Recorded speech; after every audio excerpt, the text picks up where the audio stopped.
Hi, I'm Tesa Arcilla. In Choices and Chances, I use my own style of interviewing, honed through decades as an international news presenter and correspondent, to delve into a new topic each week and interview some of the most inspiring people in the world. Life is a series of choices that give us chances to live our best lives. My goal is to turn the wisdom of people I talk to and lessons from my own experiences into ideas you can use. So if you'd like to be inspired by other stories, hit the subscribe button and join the community.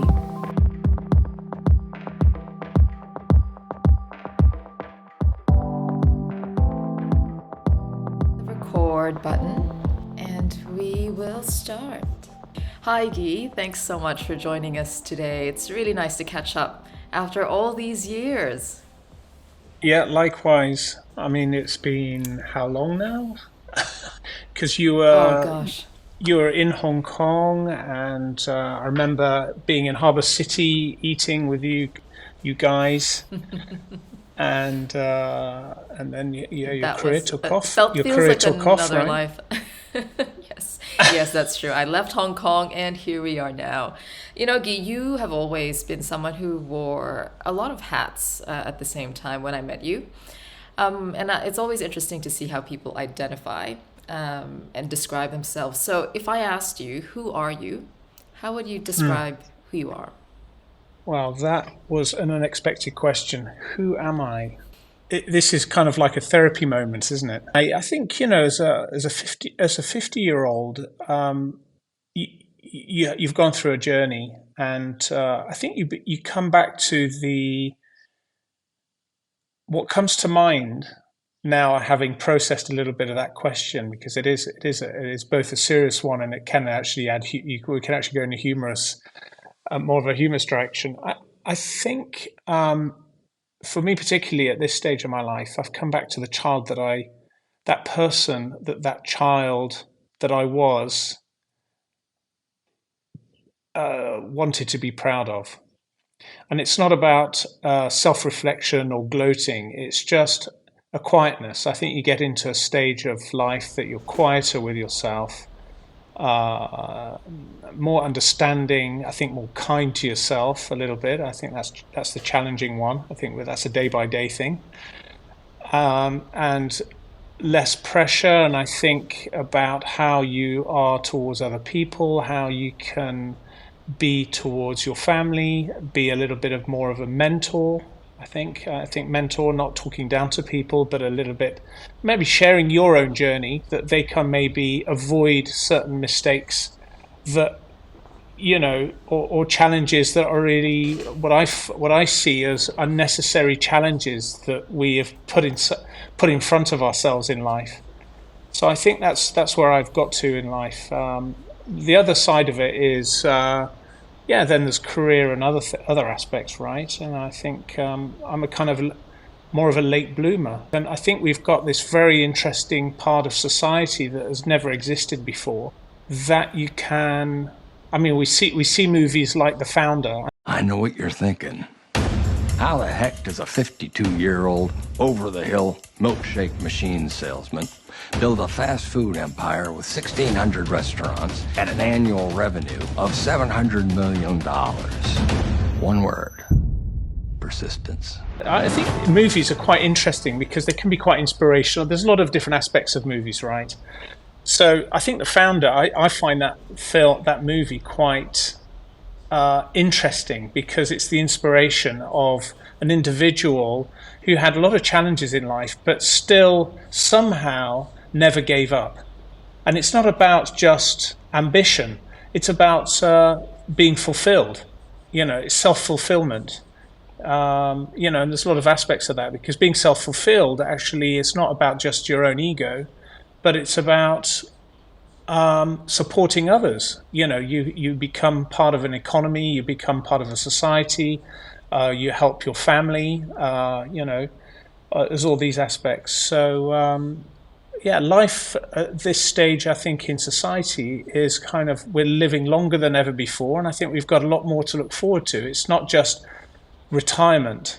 I don't like that's a word that I have a lot of difficulty with, or I did have, and I think that I've come to terms with it. I think I never wish to be. I think retirement is, for me, a negative word. I think it's a word that we use within the right context. It's about, prepare yourself, because you can never be too prepared. I think that's good, economically, etc. Because, we can't always be reliant on others. So I think that's who I am now. I think that's the person I am.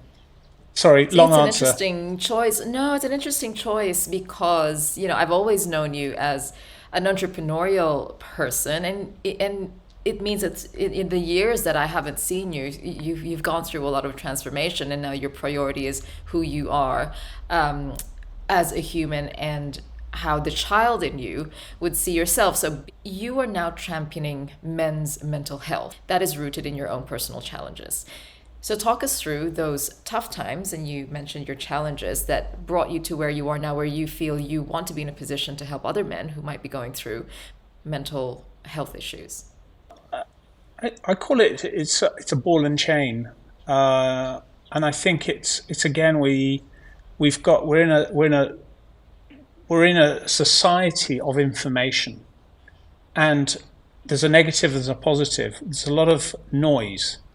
And I don't like quoting other people too much, because it's not out of disrespect. I like to more analyze others, but I think there's one good quotation that I like is from Mike Tyson. He says, "Everybody's got a plan until they get punched in the face."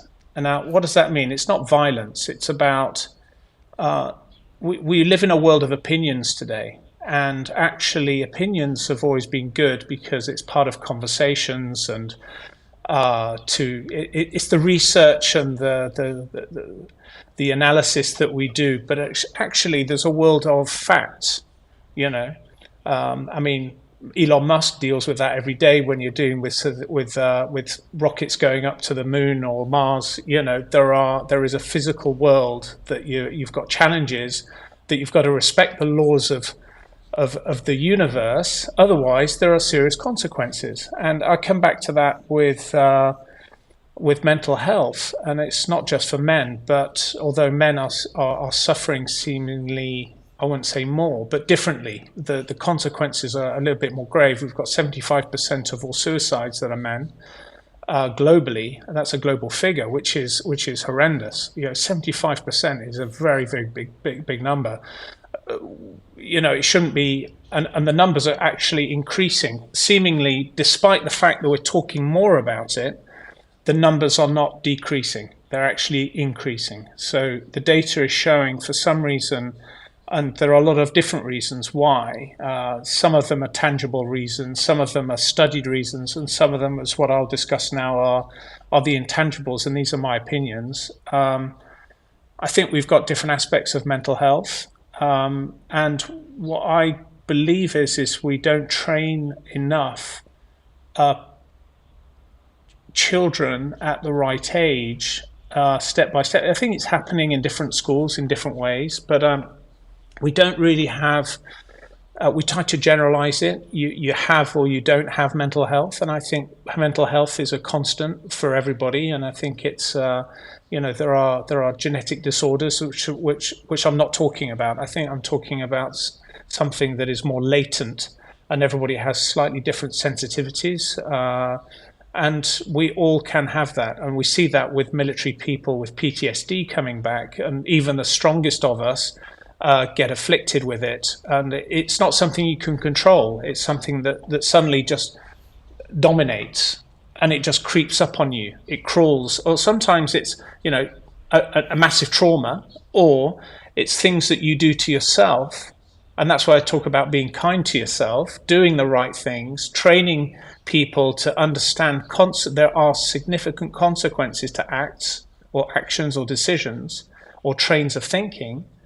And how can we bring that into a system that it's not just teaching people academia, but also gently, step by step, subtly, bringing people to understand themselves and the world around them and how they fit into making good choices for themselves, whether it be, diet, exercise, mind, body, spirit, and I think that's kind of true. And what I've understood is that there's a lot of things that I could have avoided And why avoid? I think what doesn't break us makes us stronger. I think that's fair, but I think I don't like to think of it like that. It's too basic, and it can be misinterpreted. It's like toughen up, brace yourself and all that. And I think it's not that at all. I think it's accepting things. It's accepting that we're not always the strongest, and you don't have to have a strong reaction. I think sometimes accepting reality and accepting what circumstances fall on us, letting time pass, making quiet decisions, and then what that happens is it puts less stress on the body and the mind, right? And that's the same thing with exercise. We find that it takes time to build. It's not immediate, right? Whether it be mobility or endurance or strength, the body breaks very quickly, and I think we can use that as a good analogy for the mind as well. So I think there's a lot of where we've got doctors, there's a lot of doctors, first aid people, and I think people are, and it's traditionally, Britain is quite an interesting space. We're seeing that Britain has a healthcare system which is, I'm not even going to pretend to understand it, but from a consumer point, so listening to the media and experiences, there are a lot of challenges for different people with different financial circumstances. But we've got an incredible legacy that we need to respect. I think to tear this down because it's costly, I don't think that's good enough. And I think that we can use the resources there and recalibrate a little bit what a doctor is, what a GP is. A GP is not a specialist, but he's more of a social worker in my view, and I think we've removed that, and with a lot of the way people have used a GP has, and again, this is not just data, but it's also my understanding. It's that people, the way they've used GP has been misunderstood. A GP, he needs to fix an illness, and actually, no, he's not. He's someone you can talk to, and that's a great opportunity. We've got an infrastructure there we could actually turn around, and there's a lack of trained therapists or counsellors. And who are counsellors? Nurses. They're the front of line, policemen, nurses and doctors or GPs. Those people, I think we can actually have an add-on. I am in a space with EcoLink, which is an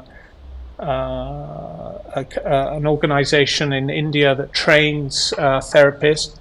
They're connected with the Colombo Plan, which is a very interesting unknown, very significant initiative that was set up through the Commonwealth 50 odd years ago, and so they invest in these projects in communities that are now becoming quite important across. And I can see an opportunity with language in India, with the English language that they hold, and we can actually bring across very cost-effective training and a win-win. So that training, how's it being very accessible to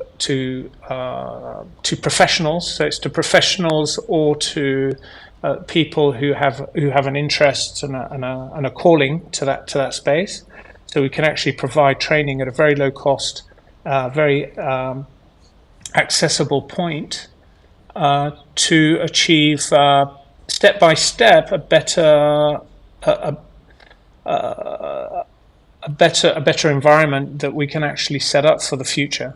Coming back to the mental health space is a very challenging one. I think talking about we've gone into a space of not talking about it, and now we've gone into a space of everybody, especially in the West. You need to talk about it. Find someone to talk about. Open up. I think that's very challenging. I want to be careful what I say here, but what I would say is it's not to hide. You've got to own yourself. own up to yourself, learn to understand, and that's a very complicated process to get to.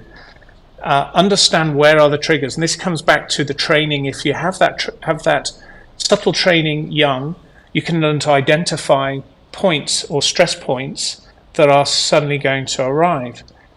To talk about it to the wrong person can actually be more damaging than helpful. So learning who to talk to, knowing who to talk to, I think we need to educate about that. Learning, if you have a problem before, learn who to talk to. Not anyone can understand how to manage that problem, whatever it may be. It could be at the beginning of the problem, because it could actually, talking to the wrong person could actually bury the problem for a longer period, where it'll then be dormant and then pop up at a greater level later on. So it's a very challenging space, and I think that we do ourselves at the moment that, unfortunately, I'd say I don't want to be knocking the media too much.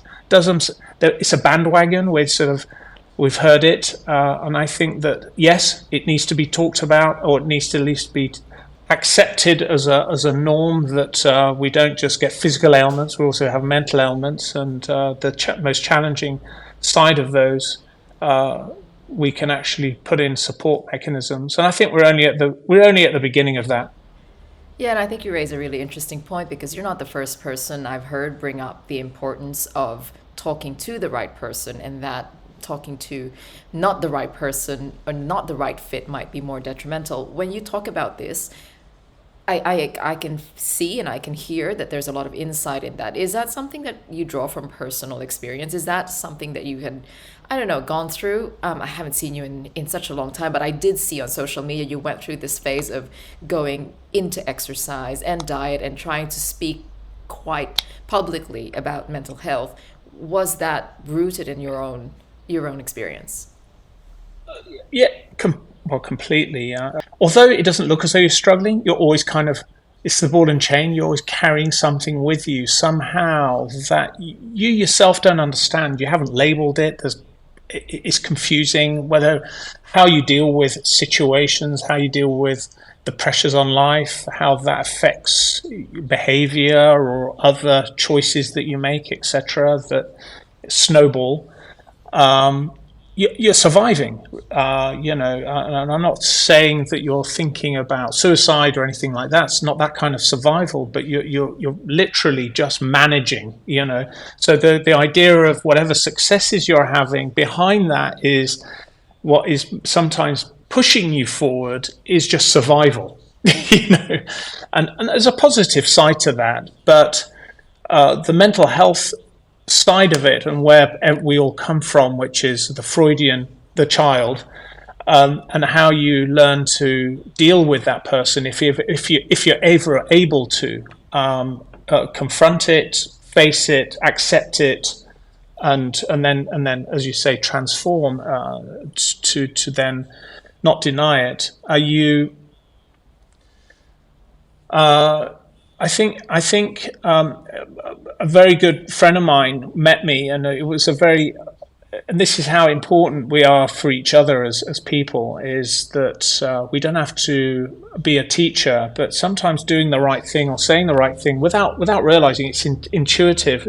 A friend of mine was in Hong Kong, and he said, "I want you to," because we hadn't seen each other for 20 years, and he said, "I want you to be the best that you can be." He didn't understand that those words would go deep into me, and we're still best friends now, and we speak to each other a lot, and about business and all about everything. That's another aspect. But he really that really dug deep into me. I said, "What does that mean to me?" And that was coming back to the child. I thought, if that child that I was looking at me now, knew me now as I am, as I'm feeling, as I'm acting day to day, and what I'm doing, would that person be proud of who I've become? And the answer was not completely, not completely. So now it's time for changes. We're talking about very small things, really. I think it's just about the way you reflect on yourself, being good with yourself. We're not talking about big things, I don't think.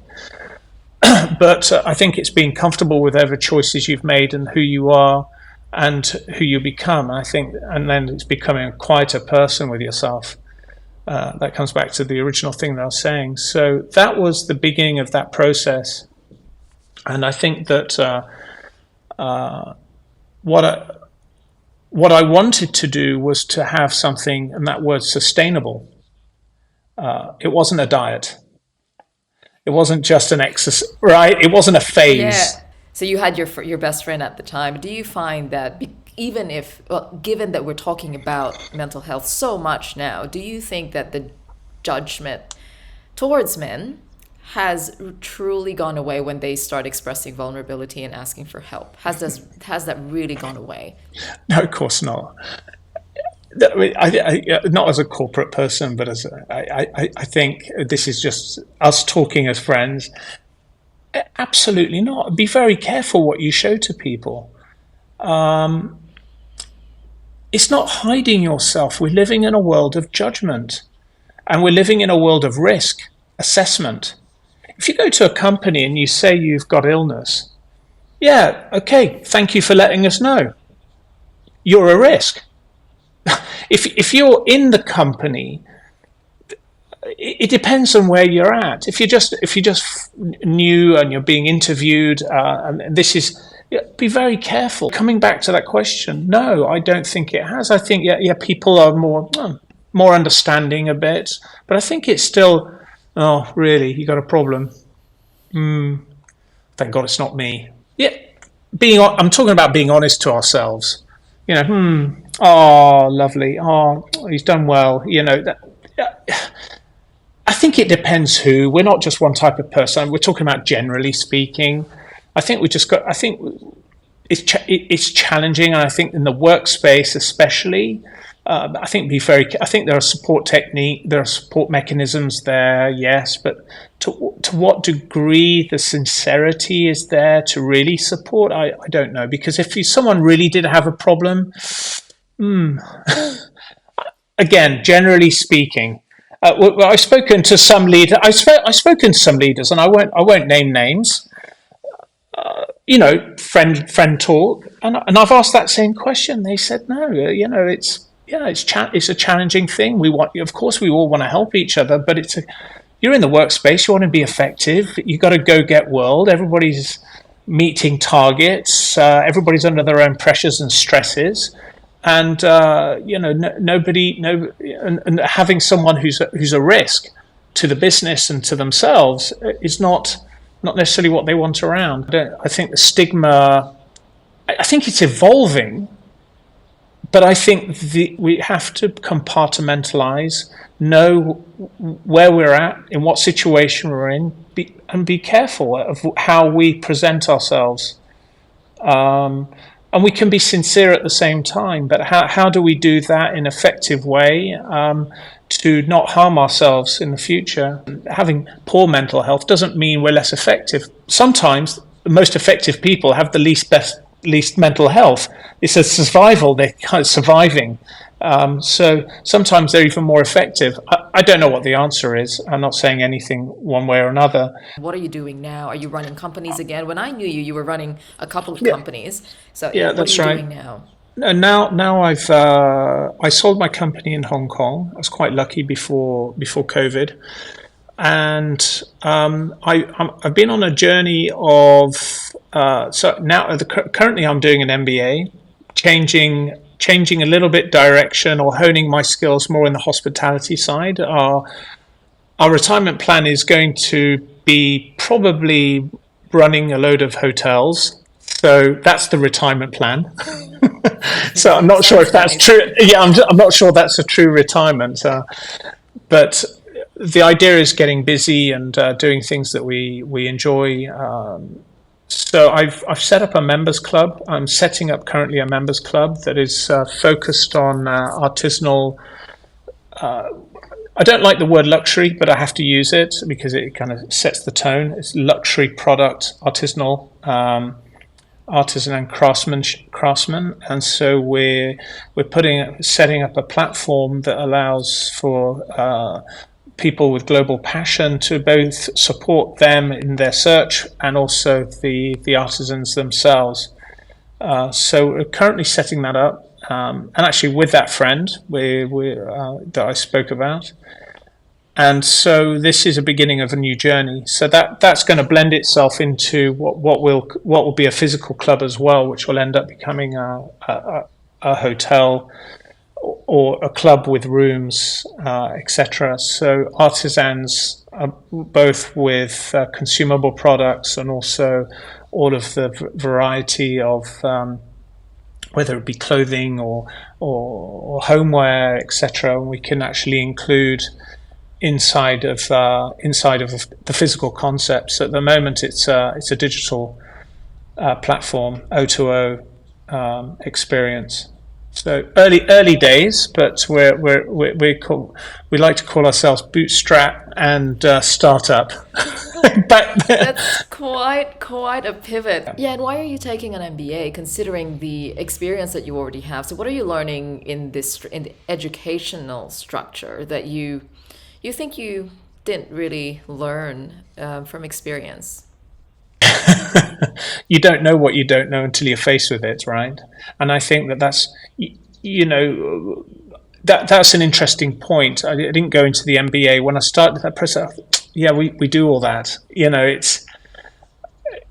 It's exactly what you've just mentioned. But I think it's how you do it. I think there's the small changes that have occurred since I was studying 30 years ago, doing my BA. And I think there are small changes that have occurred. And I think it's being on the pulse. I think being part of an institution, you can share your experience as much as that those organizations are sharing. And there's a lot of people of different ages. And I think that it's incredible. You just realize age is just a number, definitely, in that sense, especially when you're in the educational sphere. But then age is just a number, but then you'll share different perspectives and experiences, and that it's a space.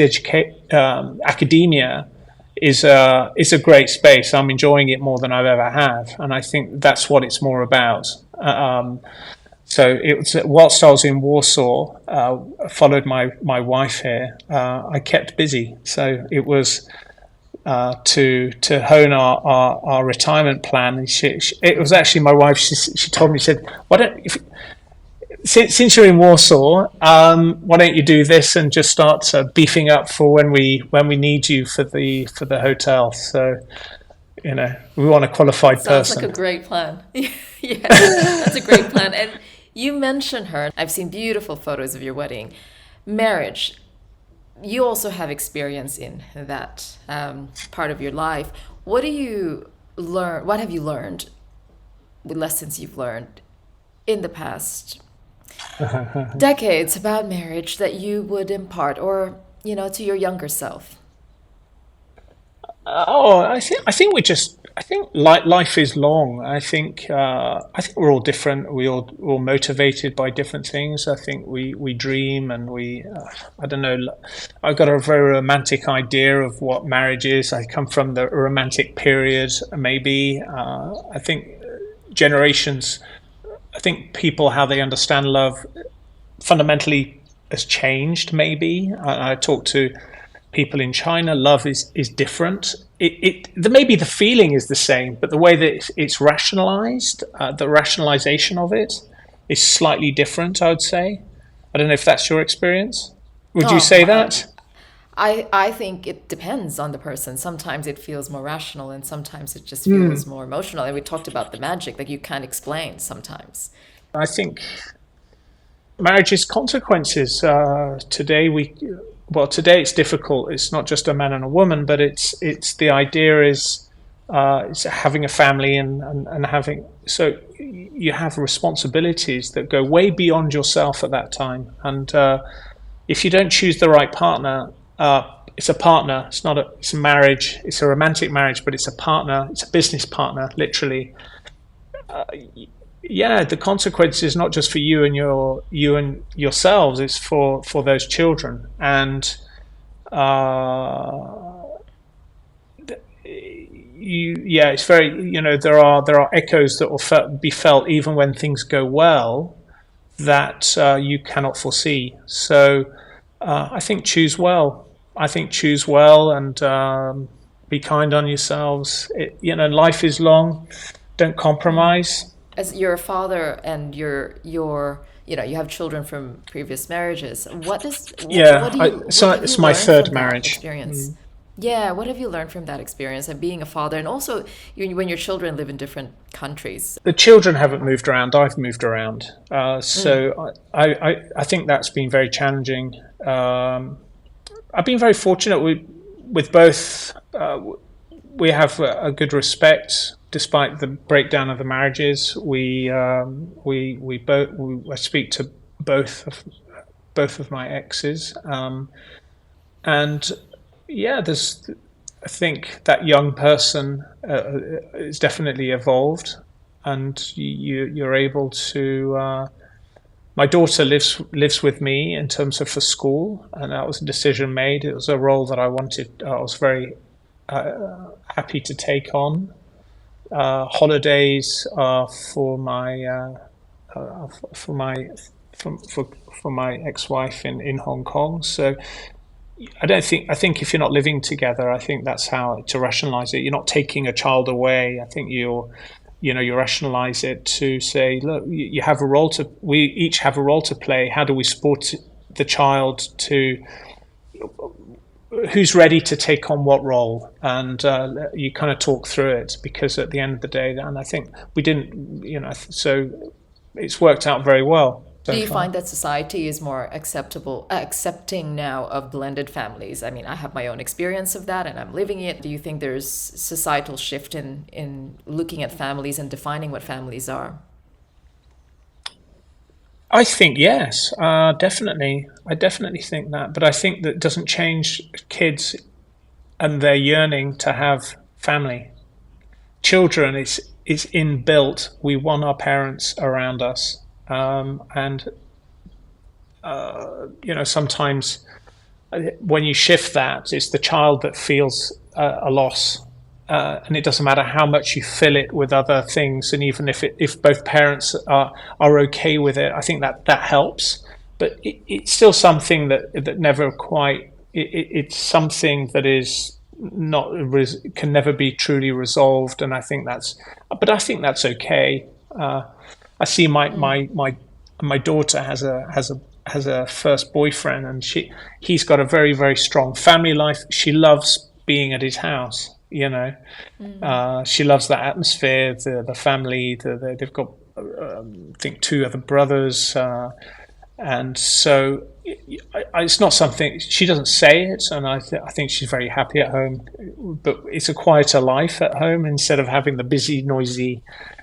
So she's a single child at home, and then she's also able to benefit. So I don't know. I think you're right. I think it's changed a lot. I remember growing up with divorced family. You felt like the sore thumb. And now there's it's just the way society is shifting, isn't it? And when you have your children, beautiful children, and you yourself, you are modeling. If they came to you and said, I want to enter that world, what would you tell them? Because you still are modeling, right? How big of a part of your life is that?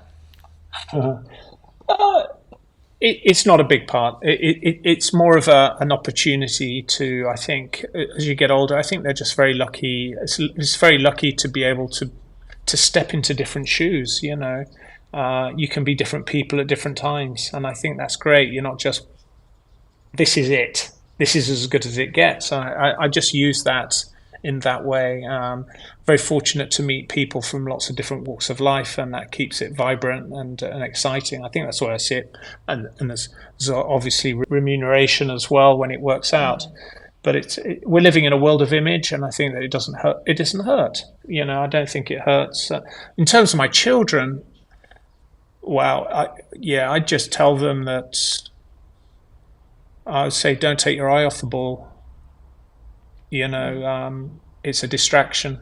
I think it's something that, as long as that's understood, I think that it was a business before. I think if my time, I was very lucky. I was quite a number of years one of the top guys working campaigns all around the world, and there wasn't a guarantee, but as a freelancer, you kind of realize that, wow, I can buy a house, I can go to Switzerland. Someone's got a party, I could just get a ticket and just fly business class to New York. You realize you're not living that normal life, but that was the 90s. In the 80s was even more. Yeah, it's all changed. That there is the way who gets the biggest portion of these are celebrities now. And that's fine. That's the way it works. In the times when I was modeling in the 90s, it was there weren't very many actors modeling. Mm-hmm. It was a no go. There was a snobbery to it. They didn't do that. And it's likewise with movies. If you're doing feature films, you never did series. Right. Yeah. Maybe you did series and then you went on and did feature films, but you didn't tell them that you started in series, right? So now it's a big mix, and we see that it's completely shifted, and that's with modeling as well. I think modeling now, just for my children, my daughter, I tell her, enjoy. If you've got a bit of time free, it's a good way to meet new people and a whole different section of society that you would never normally get in contact with. Other than that, I'd just say, just try to not let it take you away from. Is it because it's not sustainable? You think that kind of career? No, why you see it as a distraction? Mm-hmm. No, it's not. It's not sustainable at all. You've got no control over your own. There's an abstraction in that process of you could be as good as you are. Two people. There's the casting directors and the choices that are made. They're not wrong or right. It's just not. You yourself, you can do whatever you want. It's the same when you're in business, yourself included. The way you present yourself, what you do, your strategy behind what you do impacts your future positively, right? You can make positive choices and you can understand, look around you, others doing what they're doing. To a degree, you can do that in modeling, but that's changed significantly. It's too ad hoc. And I think it depends. I think if you suddenly become a celebrity, and that's the other thing. Why did I stop? The idea of celebrity, that was an idea that I never wanted. That to be a celebrity is the end of life. Why? Because that's as good as you can ever be. You're faced with your own reflection, not in yourself in the mirror, but every time you go out, it doesn't matter, whatever you want to be, you will be reminded of this person that you were back then. It doesn't allow you to shift. Very, very, very few people are able to transform themselves after that phase. There are some, but they're the few. And I think that it's a very, very hard existence. So I think celebrity is not just limited to fashion or the media or movies, right? Because how do you put these two ideas together when even in business there is a certain level of celebritydom or being known and being written about and being talked about that actually helps your business, and that's CEOs get written about, they get put on front covers of magazines. So how do you merge those two? Because in a way that is a form of exactly what you're talking about. It is, and it's shifted. But I think that that's also about expectations. I think I share that with my daughter as well. She's an A-star student. She's getting 9s across all GCSEs, and I said, right, we can start looking towards this university or that university. Doesn't mean you have to go there. You can make other choices, but those doors are potentially open for you. But at least that. You've got the opportunity to actually even dream about that. I said, but although those are opportunities, that leaves behind other things. you're never going to be a ski instructor. I mean, you may do it as a year out or whatever, but if you can give yourself that time, you become your worst enemy, right? So at the same time as doing all these amazing things, you leave behind a simpler life. You give up something somehow. So it doesn't mean you can't go back to it. It becomes very challenging because coming back to that celebrity and the CEOs, yes, because the difference between a model and or an actor and a CEO is that the business. I think a lot of I think that the knowledge that they gain is slightly different than what an actor has. An actor is challenged by the nature of their specific business, and I think some of them have grown out of becoming investors in other projects, piggybacked on other, which is a good thing, to get themselves out of that business to diversify. Leonardo DiCaprio is a good one. Diversified his interests. It's not because of a place of knowledge. It's a dream, and he saw an opportunity. I can imagine. You don't come from a base of knowledge. And I'm not discrediting. I'm just saying that's plausible. A CEO, yeah, he's a celebrity, but it's a label. That's it. People are going to look at you. What's next? What's next? What's next? So you become self-perpetuating, which is a positive thing, but there's pitfalls. So when you're not a celebrity, when you go below the radar, you can be anything you want at any time. You can shift, and people accept you doing whatever you want to do. When you're a celebrity, whatever that celebrity is, bang, label, you're it. That's it. Expectations. And there's a good side to it, and there's a very negative side of it, and that sometimes coming back to the mental health side can have serious consequences. I think we say is be careful what we wish for. Sometimes I think what's more important is success, self-fulfillment, and I think if it's monetary, that's the outcome. That's how it manifests itself in our societies. Not only, but it's one of the ways. Great. I think if you can be successful without celebrity, wouldn't that be the thing? that's Now, a I want to win-win. ask you, look, you know a lot of people in very high places, very intelligent people who've done a lot of things with their lives, a lot of CEOs. I want to pick your brains on that. So take away from, I guess, as a businessman, what are the 3 or 5 things that you would tell other people who want to become entrepreneurs, mistakes that you've made that you think, be careful? So 5 things in your 50 years of existence that you'd like to share, because you are around very intelligent people all the time. I think,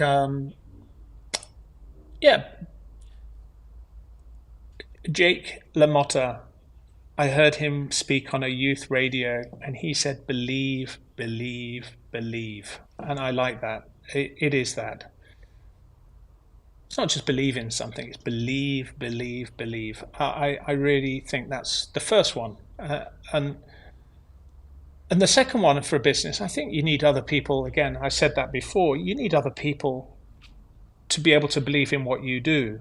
And I think whether it be a consumer or another business, and that leads to the third thing. Be careful how much you invest in your own business. I think you are the investment, because it's easy to get blinded by, and a business is always a sum of its parts, right? Even though you may be the inception, the idea, it's a tricky one. I think to spread ownership, it's all mine. It's not. We are the sum of our parts, and society, the people around us, and we need to build a team. We need to build a board as things move on forwards. Different parts and parcel. I think then allow people to share and invest in your projects, be careful with the partner. And then the fourth one is be careful of the partners that you choose. It's a marriage. There you go. The same advice that you said in marriage. Pick wisely, pick well. It's the same with business. All right. Well, thank you so much, Guy, for your time. Thanks for waking up early. I don't know if you always wake up this early. Thank you so much. Well, yes.